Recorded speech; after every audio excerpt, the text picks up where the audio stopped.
Hindi with Holi spirit में आज फिर से आपका स्वागत है। और वही प्रकरण आज फिर हम लेके चल रहे हैं, व्याकरण। कल व्याकरण प्रकरण में हमने जाना था व्याकरण की परिभाषा। एक विस्तृत परिभाषा हमने देखी थी व्याकरण की।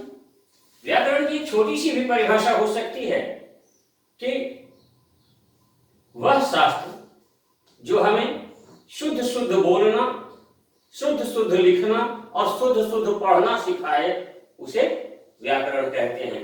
तो इस रूप में भी हम व्याकरण की परिभाषा को देख सकते हैं।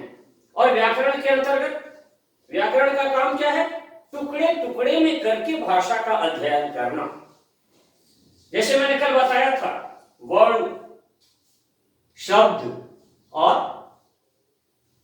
वाक्य, इन तीनों मुख्य खंडों का अध्ययन करना, फिर इन खंडों के, इन अंगों के, प्रत्यंगों का, खंडों के उपखंडों का, उपखंडों के भी खंडों का टुकड़े टुकड़े में अध्ययन प्रस्तुत करना, यही व्याकरण का काम है। तो कल हमने देखा था वर्ण विचार। व्याकरण के 3 अंग में से पहला अंग वर्ण विचार पर हमने चर्चा की थी। और वर्ण विचार में हमने देखा था कि ध्वनि, वर्ण और अक्षर। और उसमें हमने चर्चा की थी कि ध्वनि फेफड़े से निकलने वाली प्राणवायु जब मुंह से बाहर आती है तो उससे जो आवाज निकलती है, उसी आवाज को, उसी स्फुट को, उसी नाद को हम ध्वनि कहते हैं। और ध्वनियों का लिखित रूप वर्ण है। अब तीसरी बात थी अक्षर। एक ही सांस में जो हवा बाहर निकले और उससे जो उच्चारण हो जाए, चाहे वो 1 वर्ण का हो, 2 वर्ण का हो, 3 वर्ण का हो, लेकिन कहीं से किसी प्रकार का अवरोध नहीं हो, तो उसमें क्या होगा? अक्षर होगा। जैसे क्या, क्यों, आ, ई, का, की। अब एक प्रश्न उठता है कि क्या चाचा को हम अक्षर में रख सकते हैं? नहीं, क्योंकि इसमें च, आ, च, आ, फिर च, आ। अब ये आ और आ स्वर है और च व्यंजन है। इसका उच्चारण स्थल तालु है और स्वरों के उच्चारण में कहीं से कोई रुकावट नहीं आती है। तो एक बार रुकावट के साथ आना, फिर रुकावट आना, फिर रुकावट के साथ, बिना रुकावट के बाहर आना, तो इस तरह से इसमें अक्षर नहीं होगा। खैर, अब हम बात करें, वर्ण की परिभाषा जान ली थी हमने, ध्वनि की परिभाषा जान ली थी हमने और अक्षर की परिभाषा जान ली थी। अब हम बात करें कि ध्वनि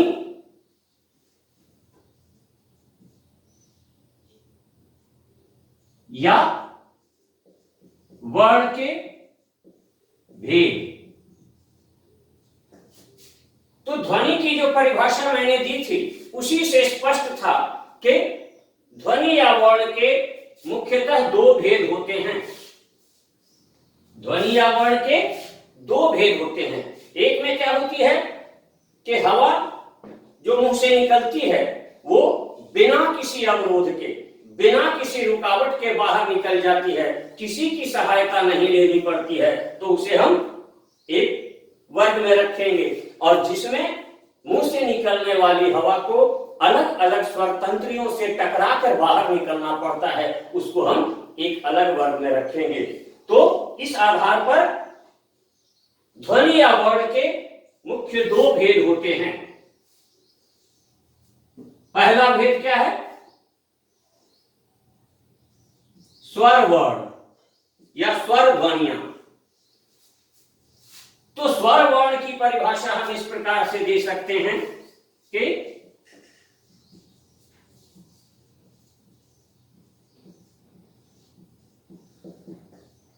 जिन ध्वनियों के उच्चारण में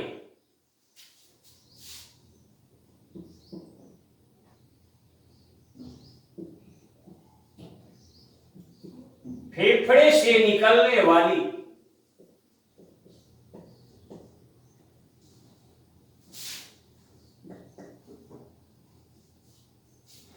प्राणवायु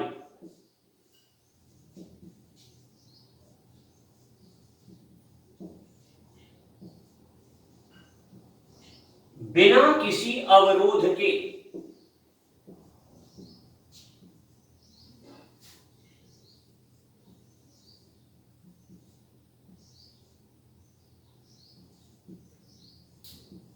मुख विवर से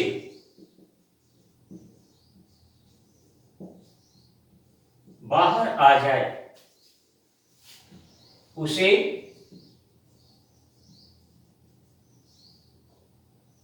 स्वर कहते हैं। इसमें क्या होता है, बिना किसी रुकावट के हवा मुंह से बाहर आ जाती है। तो अब इन स्वरों की संख्या कितनी है? स्वरों की संख्या 11 है। वो स्वर कौन कौन से हैं? अ, आ, ई,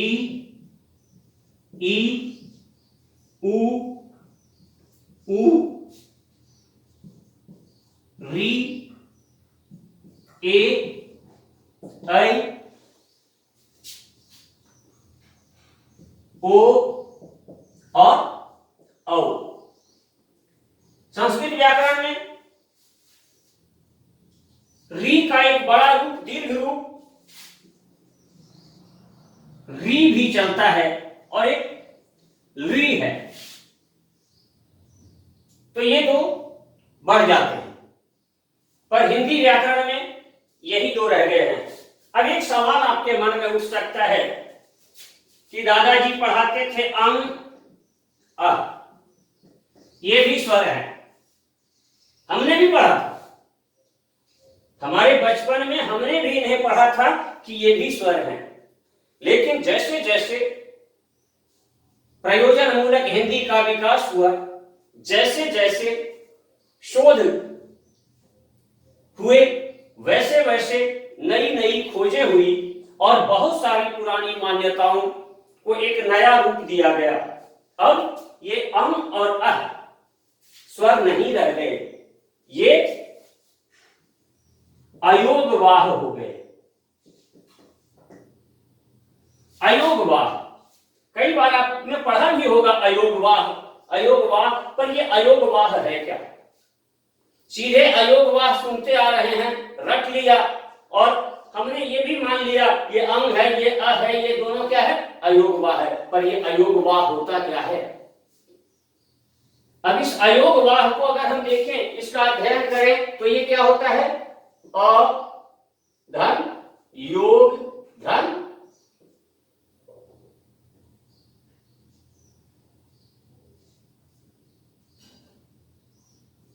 वाह। अ यानी नहीं, यही निषेध सूचक उपसर्ग है। योग यानी जोड़, संयोग, और वाह, वाह यानी वहन करने वाला, ढोने वाला। अब बाकी के जो स्वर हैं, हमने देखा था कि इन सारे स्वरों के साथ जो के लिए जो मात्राएं बनी हैं, उन मात्राओं का संयोग या योग व्यंजनों के साथ भी हो सकता है। स्वर और व्यंजन का मेल करा के ही, स्वर और व्यंजन का योग करा के ही शब्द बनते हैं। तो बाकी सारे 11 स्वरों का मेल व्यंजनों के साथ भी हो सकता है, लेकिन इनका मेल जब भी होगा तो सिर्फ स्वर के साथ होगा, व्यंजन के साथ इनका मेल नहीं होगा। इसलिए व्यंजनों से योग नहीं करते हुए और भाषा का वहन करने वाले, ध्वनियों का वहन करने वाले हैं ये, इसलिए इनको अयोगवाह कहा गया। अब जो ये 11 मूल वर्ण हैं, स्वरों में जो 11 स्वर हैं, इनको हम देखें तो आपने जान लिया सबसे पहले कि स्वर क्या है? जिन ध्वनियों के उच्चारण में फेफड़े से निकलने वाली प्राणवायु बिना किसी अवरोध के, बिना रुकावट के, जैसे अ, आ, ई, ई, इनका उच्चारण जब हम करते हैं तो हवा बीच में कहीं नहीं रुकती है, किसी अंग से नहीं, न जीभ से, न तालू से, न कंठ से, किसी चीज से नहीं टकराती है, सीधे बाहर आ जाती है। अब सीधे जब बाहर आती है तो इसलिए ये क्या है, स्वर है। इनके उच्चारण में किसी और की सहायता की भी आवश्यकता नहीं होती है। जैसे व्यंजनों के उच्चारण में मूल व्यंजन तो क है, लेकिन जब उसको हम क रूप देते हैं तो क प्लस क धन अ बन जाता है। तो व्यंजनों का उच्चारण जब पूरी तरह से होगा तो उसमें स्वर का संयोग होगा, लेकिन स्वर को किसी के सहयोग की आवश्यकता नहीं पड़ती है। तो अब हम देख चुके स्वर वर्ण। अब स्वरों के भेद। स्वरों के भेद की चर्चा करें तो स्वर दो प्रकार के होते हैं, ह्रस्व स्वर और दीर्घ स्वर। इस ह्रस्व को छंद शास्त्र में लघु भी बोला जाता है और दीर्घ को गुरु भी बोला जाता है। और बोलचाल की भाषा में आप लोग बोलते हैं छोटी बड़ी, तो ह्रस्व को छोटी और दीर्घ को बड़ी बोलते हैं। पर ये छोटी ई, बड़ी ई, छोटा ऊ, बड़ा ऊ सर्वथा अमान्य है, सर्वथा अशुद्ध है, यह एक अशुद्ध प्रयोग है। बस लोग करते आ रहे हैं तो हम भी कर रहे हैं, इसलिए ये चल रहा है। वास्तव में स्वर दो प्रकार के होते हैं, क और ख। क क्या हो गया, ह्रस्व स्वर, और ख हो गया दीर्घ स्वर। अब ह्रस्व स्वर क्या है, तो ह्रस्व स्वर की परिभाषा हम इस प्रकार से दे सकते हैं, जिन स्वरों के उच्चारण में कम समय और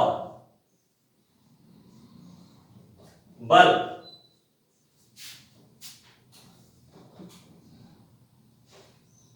का प्रयोग होता है,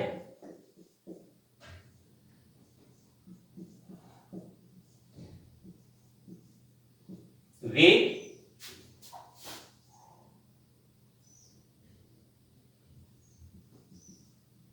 ह्रस्व स्वर कहलाते हैं।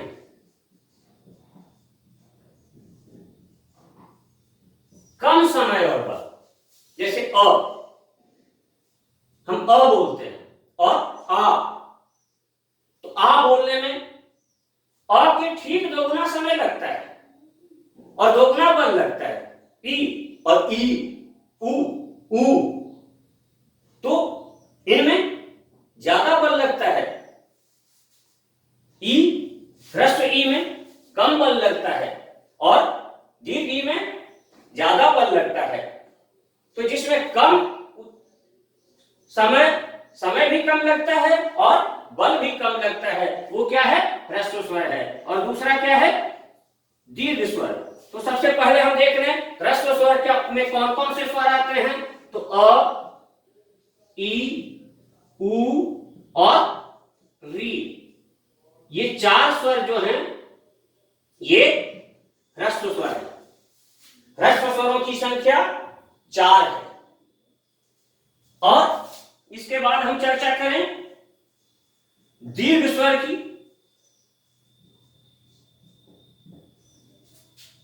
तो जिन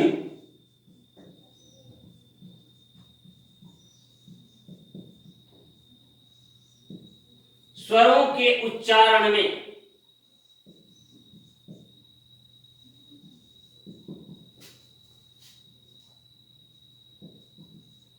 ह्रस्व की तुलना में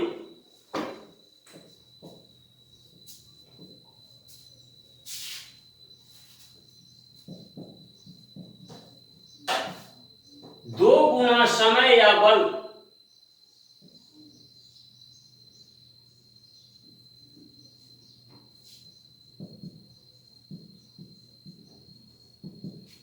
का प्रयोग हो,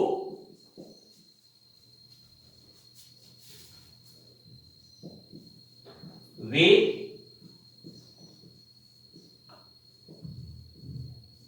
दीर्घ स्वर कहलाते हैं।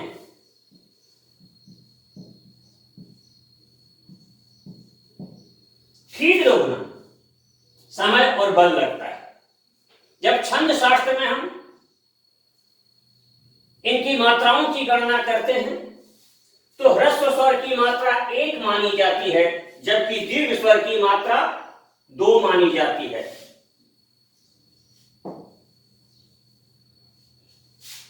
अब ये कौन कौन से हैं?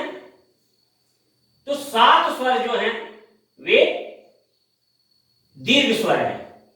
आ, ई, उ, ए, ऐ, ओ और औ।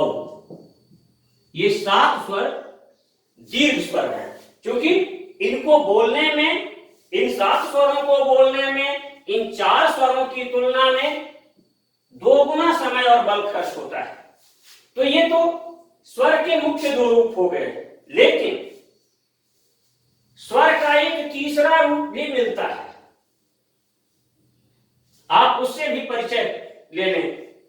स्वर का तीसरा रूप यानी ग है प्लुत स्वर।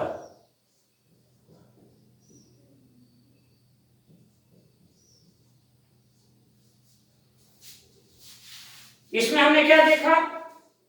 ह्रस्व में कम समय और बल का प्रयोग होता है। दीर्घ में क्या देखा हमने कि ह्रस्व की तुलना में 2 गुना समय और बल का प्रयोग होता है। अब अगर हम प्लुत स्वर की बात करें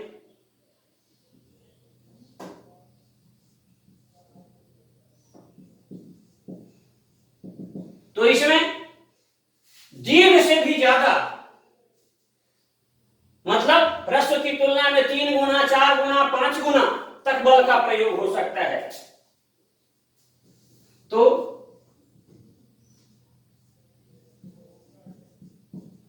जिन स्वरों के उच्चारण में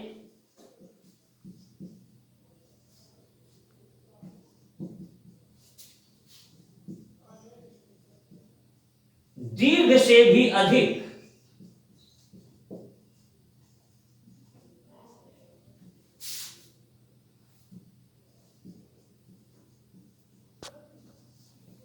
समय और बल का प्रयोग हो,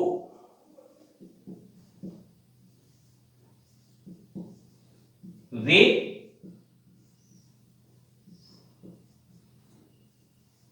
प्लुत स्वर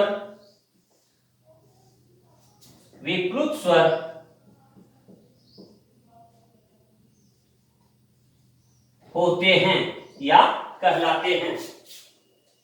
तो हमने देखा ह्रस्व की तुलना में दीर्घ में 2 गुना समय लगता है और प्लुत में उससे भी थोड़ा ज्यादा समय और बल लगता है। जैसे हम बोलते हैं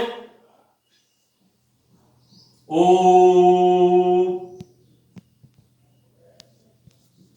आ,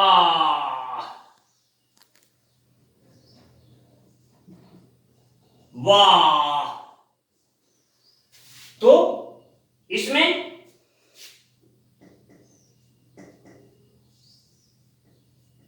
इनके उच्चारण में हम देखते हैं कि यहां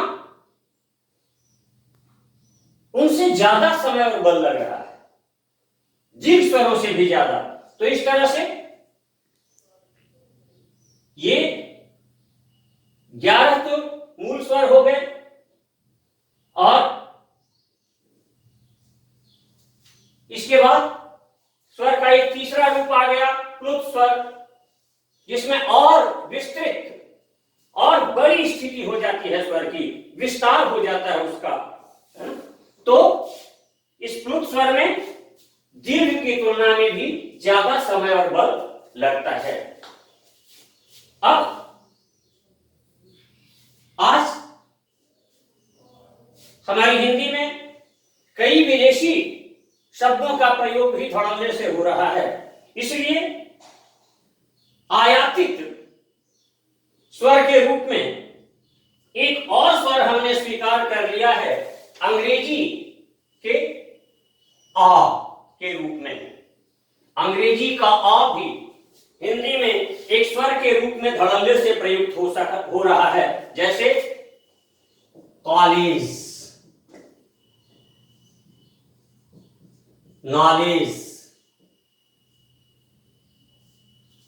बॉय, कॉज, ऑन, चांद के रूप में ऊपर लगा करके इसका उच्चारण हम करते हैं। तो इसको भी एक दीर्घ स्वर के रूप में मान लिया गया है। वैसे अगर हमसे कोई पूछे कि हिंदी व्याकरण में मूल स्वर कितने हैं, तो मूल स्वर 4 और 7 11 है। अब स्वर समझ गए होंगे आप लोग। अब हम बात करें व्यंजन की।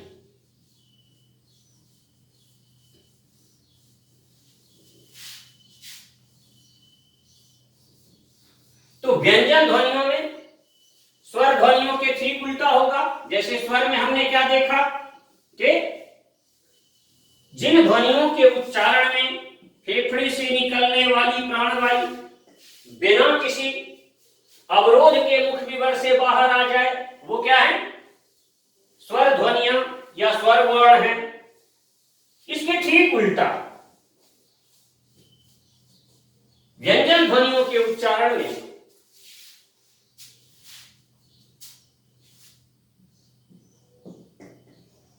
व्यंजन ध्वनि या वर्ण जो कह ले, इसके उच्चारण में विभिन्न स्वर तंत्रियों से टकराती हुई हवा मुंह से बाहर आती है। तो इसकी परिभाषा हम इस प्रकार दे सकते हैं,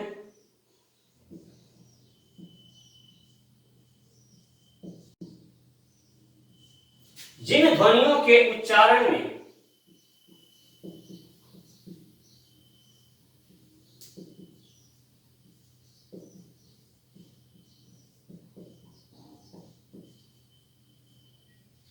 फेफड़े से निकलने वाली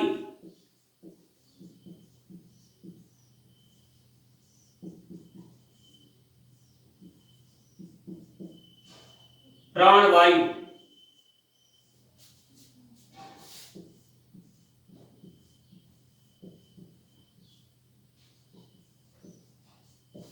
विभिन्न स्वर तंत्रियों से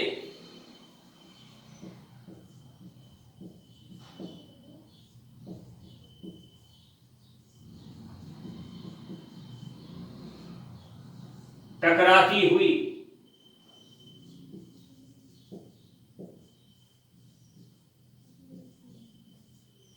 मुख विवर से बाहर आए, वे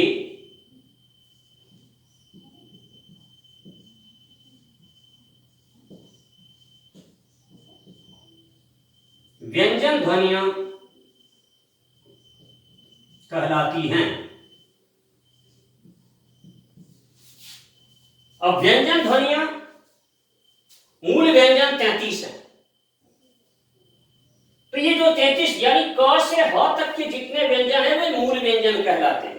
इनके अलावा क्ष, त्र, ज्ञ और स्र ये संयुक्त व्यंजन है, अभी इनकी चर्चा करते हैं हम लोग। इसके बाद ड़ और ढ़ ये बाद में जुड़े हुए क्षेत्रीय भाषाओं के संपर्क में आने से, संस्कृत में ड़ और ढ़ नहीं है, संस्कृत में गरुड़ बोलते हैं। मंगलम भगवान विष्णु मंगलम गरुड़ध्वज, लेकिन हिंदी में बोलते हैं गरुड़।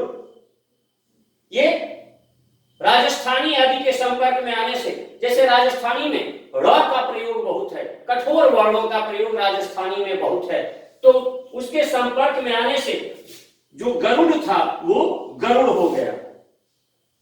तो ड़ और ढ़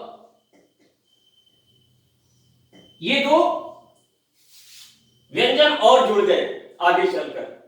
तो इस तरह से 25 25 4 29 और 2 31, 33 और 4 37 और 2 39 व्यंजन हो जाते हैं कुल मिला के। अब हम देखते हैं कि व्यंजनों का स्वरूप कैसे कैसे क्या है। तो व्यंजनों की चर्चा अगर हम करते हैं तो व्यंजन, जैसा कि मैंने अभी बताया आपको कि कुल 33 व्यंजन हैं। उनका इस प्रकार से वर्गीकरण कर सकते हैं।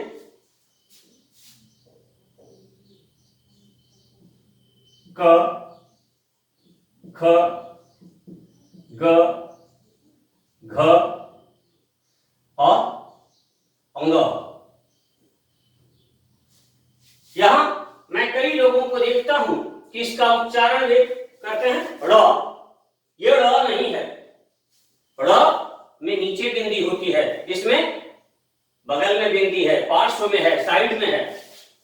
तो ये र नहीं है, ये अंग है। क्योंकि ये सारे वर्ण जो हैं ये कंठ से उच्चारित होने वाले कंठ व्यंजन हैं। तो कंठ व्यंजन का उच्चारण कंठ से होना चाहिए और र का जब उच्चारण करते हैं हम तो जाकर के मूर्धा में टकराती है हमारी जीभ। इन व्यंजनों के उच्चारण में जीभ की कोई उपयोगिता नहीं होती है, जीभ का कोई योग नहीं होता है। बिना, अगर हमारी जीभ काट भी ली जाए तो भी हम इनका उच्चारण कर सकते हैं। उदाहरण के लिए क, ख, ग, घ, अंग, कोई दिक्कत नहीं हुई। मैंने जीभ पकड़ के आपको बोल के बता दिया, किसी प्रकार की कोई दिक्कत नहीं हुई। तो इसके बाद च, छ, ज, झ, य, ट, ठ, ड, ढ, ण, त, थ, द, ध, न, प, फ, ब, भ, म। ये 25 व्यंजन, 5 इधर से और 5 इधर से, इनको वर्गाक्षर के व्यंजन भी कहते हैं। वर्गाक्षर आपने वर्ग यानी स्क्वायर पढ़ा होगा।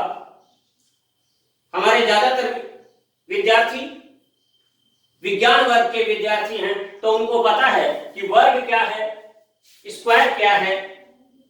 तो स्क्वायर की परिभाषा क्या होती है, उसका एरिया कैसे निकालते हैं हम, क्षेत्रफल कैसे निकालते हैं, भुजा स्क्वायर। यानी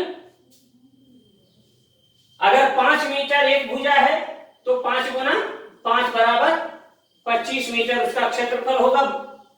वैसे ही आप देखते हैं कि प्रत्येक वर्ग में 5-5 वर्ण हैं। ये कंठ से उच्चारित होने वाले कंठ, तालु से उच्चारित होने वाले तालव्य, मूर्धा से उच्चारित होने वाले मूर्धन्य, दांत से उच्चारित होने वाले दंत और ओठ से उच्चारित होने वाले ओष्ठ।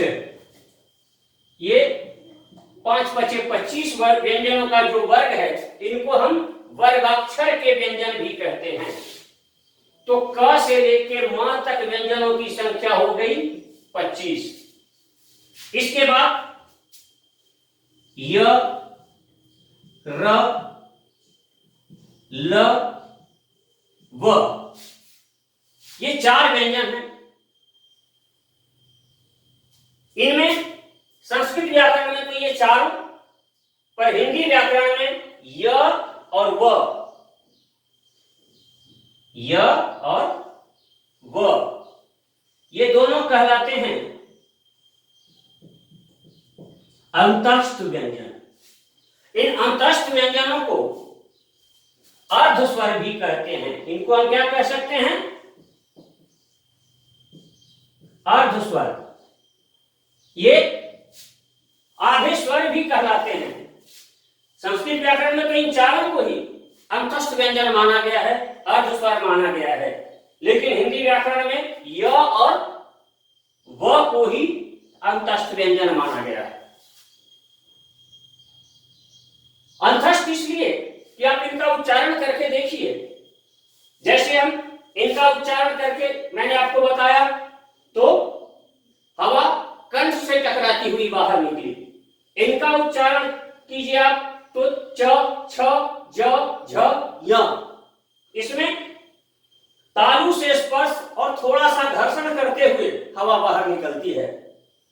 इसके बाद ट, ठ, इसमें जीभ और पीछे चली जाती है। तालु का जो बिल्कुल ऊपर का कठोर भाग है उससे स्पर्श करती है जीभ, है ना। ट, ठ, ड, ढ, ण। इसके बाद त, थ, द, ध। इनके उच्चारण में जीभ जो है वो दांत से स्पर्श करती है। हालांकि प्रारंभ में न को भी दंत व्यंजन माना जाता था, लेकिन अब नए शोधों में स्पष्ट हो गया है। आप भी उच्चारण करके देख लीजिए, न के उच्चारण में जीभ दांत से स्पर्श नहीं करती है, वह ऊपर वाले मसूड़े से स्पर्श करती है। इसलिए ऊपर वाले मसूड़े के बारे में मैंने कल की क्लास में ही बताया था कि उसे संस्कृत में वत्स बोलते हैं। तो मसूड़े से टकराकर जो हवा निकलती है उसको बोलते हैं वर्त से व्यंजन। तो यहाँ न जो है वो वर्त से व्यंजन है, लेकिन चूंकि वो दांत के बहुत करीब है इसलिए उसको दंत व्यंजन के रूप में ही रखा जाता है। अब रह गई बात य और व तो हो गया अंतस्थ। तो ये र का क्या करें हम? र लुंठित व्यंजन है।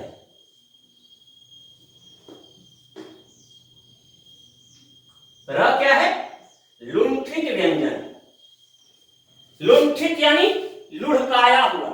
आपने कंचे खेले होंगे, आपने देखा होगा कि कंचा जब किसी ढालू जगह पर कंचा या गेंद यूं करते हैं, गिराते हैं, तो वो लुढ़कता हुआ सा आगे निकलता है। इसके उच्चारण में आप देखें ध्यान दे करके, हवा ऐसे निकलती है मुंह से कि लगता है जैसे जीभ पर से लुढ़कती हुई सी बाहर निकल रही। र, तो र के उच्चारण में लगता है जैसे जीभ पर से लुढ़कती हुई हवा बाहर निकल रही है। अब हम बात करें ल की, तो ल पार्श्विक व्यंजन है। ल क्या है? पार्श्विक व्यंजन। पार्श्व यानी बगल, साइड। अब ल का आप उच्चारण करें तो आप देखेंगे कि हवा ल का उच्चारण करने में जीभ जो है वो वत्स से यानी ऊपरी मसूड़े से टच हो जाती है, स्पर्श कर लेती है, और हवा उसके दोनों साइड से, दोनों तरफ से बाहर निकलती है। बीचों बीच से हवा नहीं निकल के जीभ के पार्श्व से, बगल से निकलती है, इसलिए इसको पार्श्विक व्यंजन कहते हैं। अब बच गए चार और मूल व्यंजन, श, श, श और ह। ये चार ऊष्म व्यंजन है।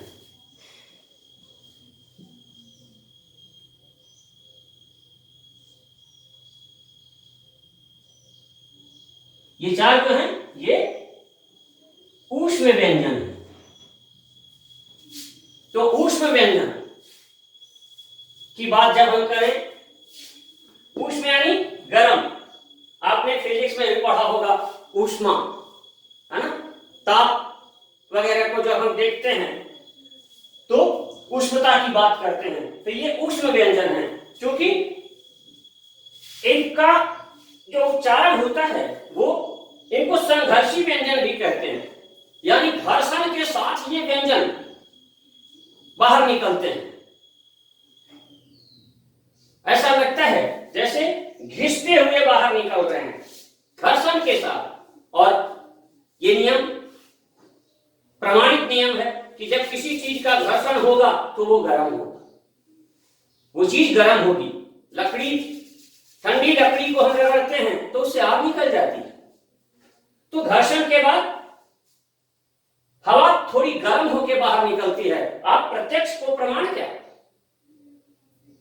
आप देख लीजिए, क का उच्चारण आप करते हैं तो हवा जो निकलती है उसमें गर्मी नहीं होती है, पर श श श ह इनके उच्चारण में आपको स्पष्ट पता चलेगा कि हवा थोड़ी गर्म होकर बाहर निकल रही है, तो इनको ऊष्म व्यंजन कहते हैं। तो इस प्रकार से 25 और 4 29 और 4 33 ये मूल व्यंजन हो गए। इसके अलावा, इनके अलावा संयुक्त व्यंजन,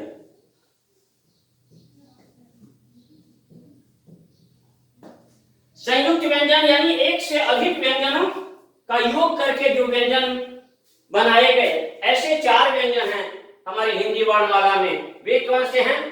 क्ष, त्र, ज्ञ और स्त्र। क्ष जो है ये क और श के योग से बना,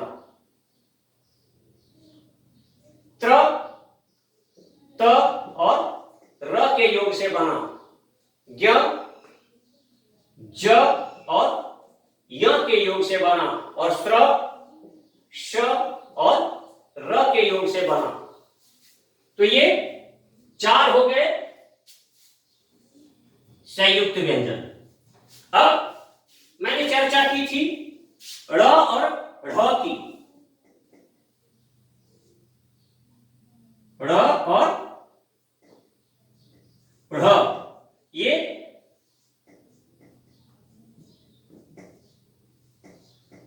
उत्क्षिप्त व्यंजन है। इनको हम बोलते हैं उत्क्षिप्त व्यंजन, या इनको ताड़न जात व्यंजन भी कहते हैं।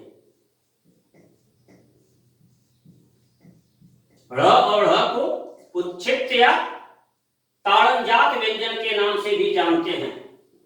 उत्क्षिप्त माने छिटका हुआ, ऐसा लगे जैसे एक स्ट्राइक सा हो गया है, हल्का सा छिटकता हुआ सा स्पर्श हुआ है।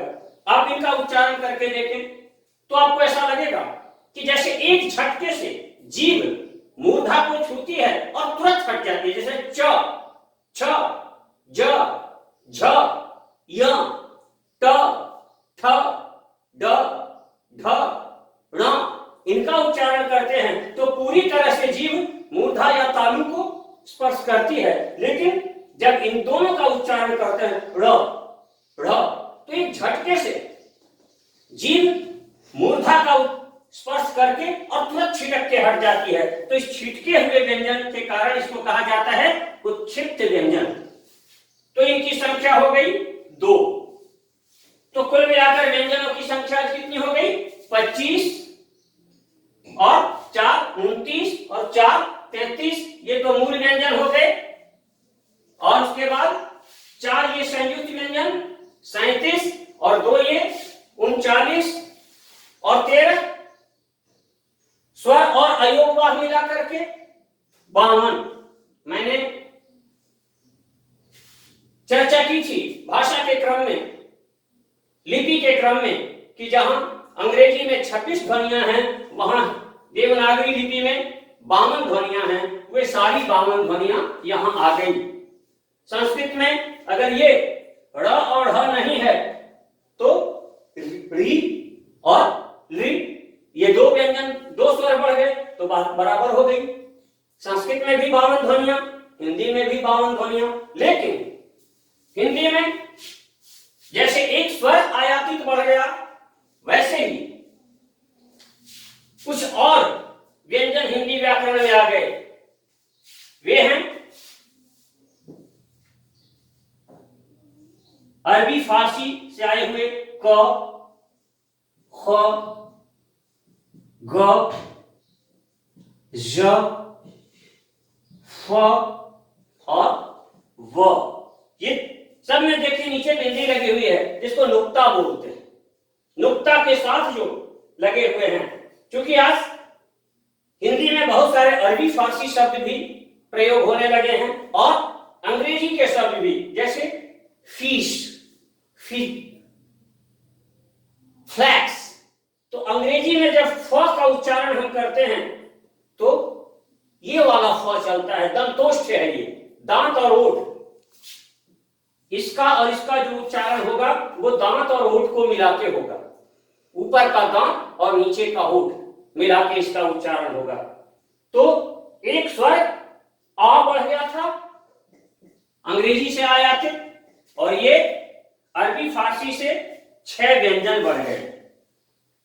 लेकिन आपसे अगर कोई पूछे कि हिंदी की मूल ध्वनियां कितनी हैं, तो 52, स्वरों की संख्या 11, अयोगवाह 2, मूल व्यंजन 33, उसके बाद संयुक्त व्यंजन 25 और उच्छिष्ट व्यंजन 2, कुल मिलाकर 52 ध्वनियां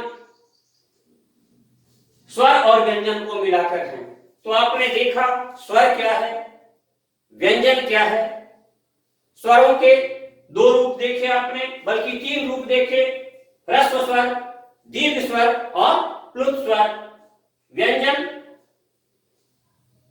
के अलग अलग उच्चारण स्थलों के आधार पर उनका वर्ग देखा आपने, कंठ, तालव्य, मूर्धन्य, दंत्य, ओष्ठ।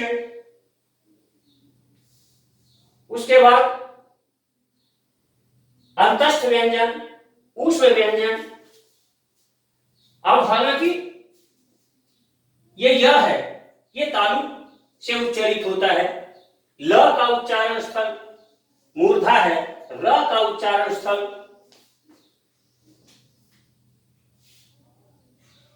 ल का उच्चारण स्थल वत्स है, ल का उच्चारण स्थल मूर्धा है, इस श का उच्चारण स्थल तालु है, इस श का मूर्धा और इस श का वत्स है, और ह का उच्चारण काकल से होता है, बिल्कुल कंठ के निचले भाग से ह यहां से उच्चारण होता है। तो इस तरह से, और व जो है ये म की तरह, प फ ब भ म की तरह ओठ से इसका उच्चारण होता है। तो इस तरह से हमने पूरी तरह से आज देखा स्वर क्या है, व्यंजन क्या है, मूल स्वर और व्यंजन कौन कौन से हैं, और आयातित स्वर और आयातित व्यंजन कौन कौन से हैं। इस प्रकार आपने व्याकरण का एक अंग वर्ण विचार आज देख लिया। हालांकि ये बहुत विस्तृत